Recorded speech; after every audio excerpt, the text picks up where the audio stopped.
Welcome back to our continuous coverage of what is happening at this moment in the Gaza Strip, where in the last 1 hour we've witnessed the very first breakthrough in this Israel-Hamas war.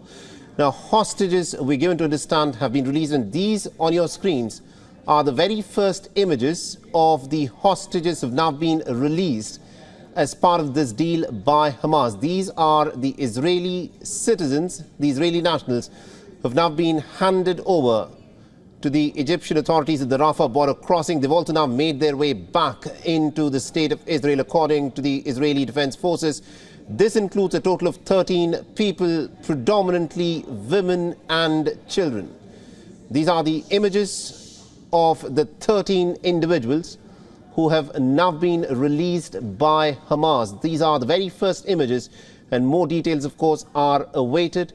And along with the 13 Israeli nationals, what we also have are 10 Thai farm workers. They were agricultural laborers who had nothing to do with the politics of the region, but they were there in the southern part of Israel to just earn their living. And they also, remember, had been taken into custody by Hamas, along with one Filipino national, and they too have been released. So in total, what we do know so far is that 24 individuals, 13 Israeli nationals and 10 Thai nationals and one Filipino national have now been set free. And on the other side, a total of 39 Palestinians have been set free by Israel, most of them women and young children.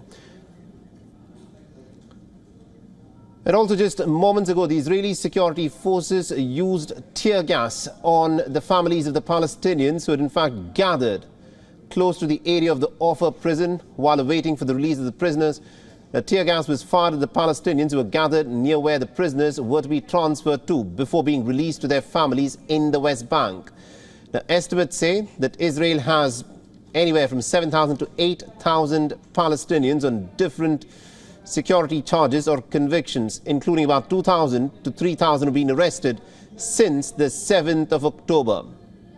Now, the troops has raised hopes of winding down the conflict, which has fueled a surge in the violence in occupied West Bank and has also stirred fears of a potential wider conflagration across the Middle East.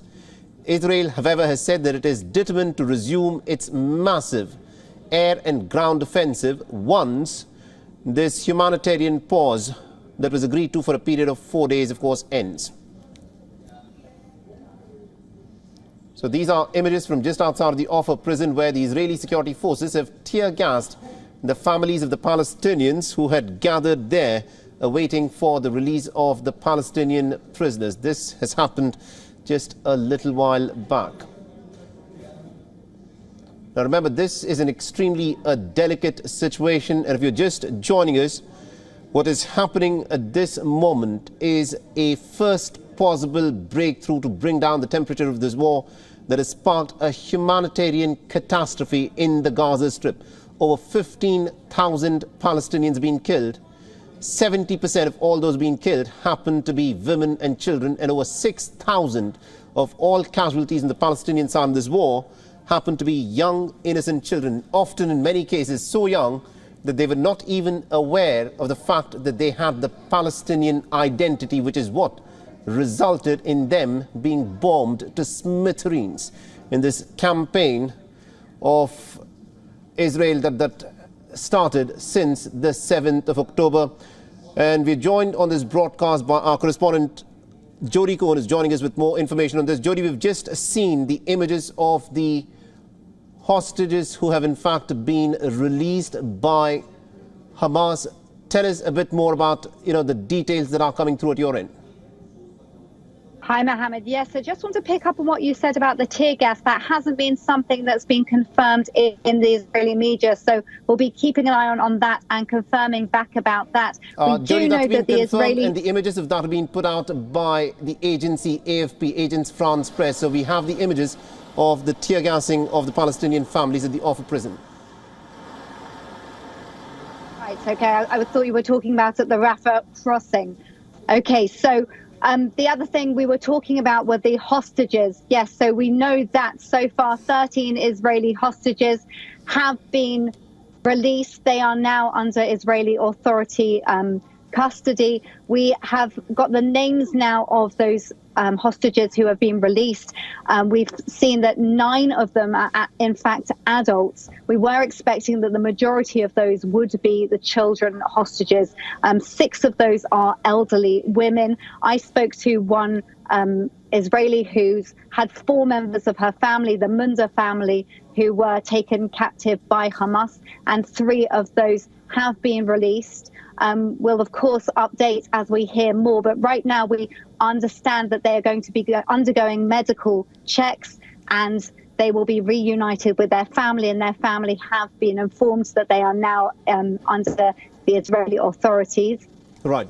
In terms of the Palestinian prisoners that have been released, we know that 39 Palestinian prisoners have been released from prisons early. Now, these are prisoners, women and under 18s, as you said, some mostly older teenagers, I have to say, and a lot of them have been convicted of involvement in terror activities and even in attempted murder incidents. So this is a very sensitive subject, both in terms of the hostages, those who haven't been released. We know that at the end of this 4-day process, 190 of the hostages are going to be still in captivity under Hamas control, and also in terms of the releasing of the Palestinian prisoners who've been convicted of serious crimes. Absolutely, indeed. And Jody, at this point of time, a lot of people would know, is there a criteria which is being applied in terms of who is being released? Because we've witnessed and we've seen the images of those people who have been allowed to walk free as part of the deal. Is there any criteria that Israel and Hamas have agreed upon? In terms of the Palestinian prisoners being released, the criteria was that nobody would be released from Israel. This was an Israeli demand, so nobody would be released who had actually murdered an Israeli in a terror attack. So that was the criteria from Israel's perspective. In terms of the Palestinian side, I believe that the demand was to prioritize women and under 18s. In terms of the Israeli hostages, we know that those who are likely to be released over the next 4 days the focus is going to be very much on the children. The youngest is 9 months old, and we have heard also that a newborn has been expected to have been born in captivity, and we're awaiting confirmation about whether or not that newborn baby will also be released, but we haven't heard yet. Absolutely. And my last question to you, Jody, is do we know what the health condition of the captives who've been released is? Because looking at what has played out in the Gaza Strip for the last 49 days, it has been cut off from the rest of the world with no access to food, water and medicines. And these Israeli hostages were in the custody of Hamas in these very conditions, surviving inside the tunnels where Hamas had kept them.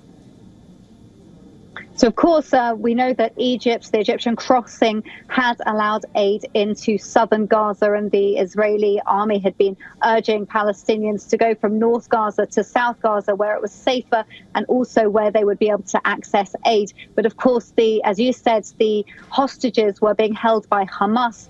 We have no idea about the medical conditions that they're in.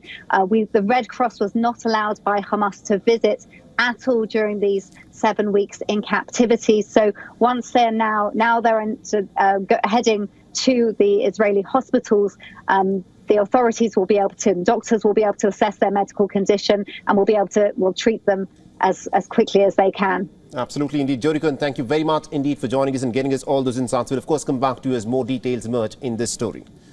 And also in this broadcast, we're being joined by retired Colonel David Deroche. He is also a professor in the Near East South Asia Center for Strategic Studies at the National Defense University. He's joining us live in this broadcast.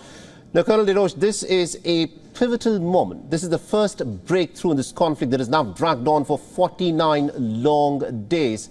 How do you read the fact that the first batch of hostages, captives and prisoners have now been exchanged between Hamas and Israel? Well, it's an encouraging moment. Only time will tell whether it's a pivotal moment. It's a good sign. I think that we have to recognize the mediation role played by Qatar and Egypt here to bring the sides together. I'm a little concerned by the fact that the Israeli hostages all seem to have been taken from one settlement. That may indicate that Hamas actually can't deliver all the hostages, that there might be fragmentation on the Palestinian side. I think it's in Hamas's interest to draw out the hostage release as long as possible, because that postpones the Israeli military action. But we're seeing, when we see progress, we should welcome it, and it's welcome. WION is now available in your country. Download the app now and get all the news on the move.